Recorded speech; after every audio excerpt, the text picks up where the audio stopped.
Mga trabahante sa usa ka junk shop sa barangay Bangkal, Lapu-Lapu City mireklamo sa ubos sa ilang suhulan o sawa paghatag sa uban nila mga benepisyo og overtime pay. Si Luan Mirondina adunay live report. May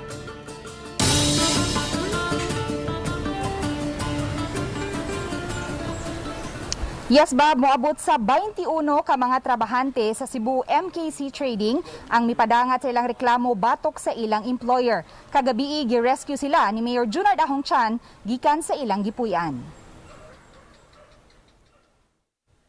Dinhi sa sports complex sa Lapu-Lapu City Hall, may pasilong kining mga trabahante sa usa ka junk shop sa barangay Bangkal. Ang truck boy nga si Oliver Digitos, 27 anyos, taga Ayungon, Negros Oriental, may butyag nga sukad siya nasulod niadtong 2017, 200 pesos lang ang iyang inadlaw nga suhulan.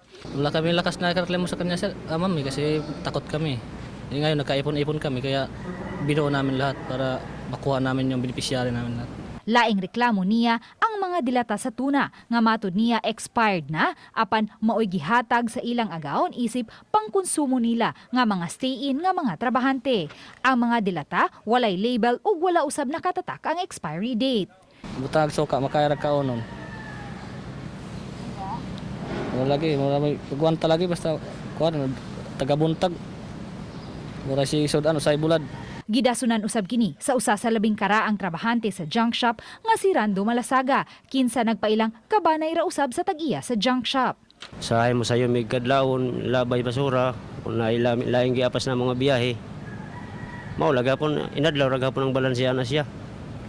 Mga dlawon may usahay magabihan na po uli. Maulaga po ng balansi, inadlaw raga po. Wala raga po yung overtime.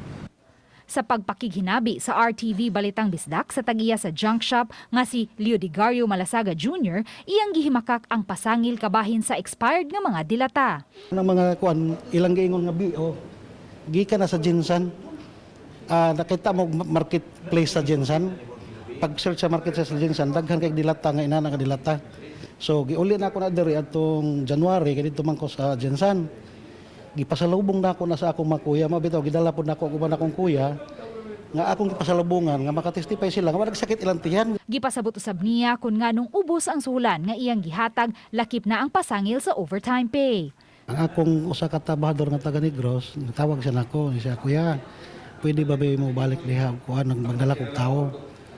Gingan ako siya, pwede ra way problema pero di ko kasweldo o dako kay labi na karon nga kuan pandemic.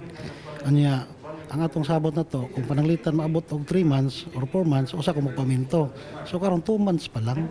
Nakakuha og kopya ang RTV Balitang Bisdak sa temporary business permit sa Cebu MKC Trading ug nasuta nga expired na kini niadtong Abril 30. Apan gipasabot sa tag-iya nga padayon manilang gilihok ang mga dokumento sa ilang patigayon ug quarterly ang pagbayad nila sa business tax. Karong hapon gipatawag sa mayor ang tag-iya sa Naasoy Junk Shop aron makaatubang usab niini ang mga nireklamong trabahante.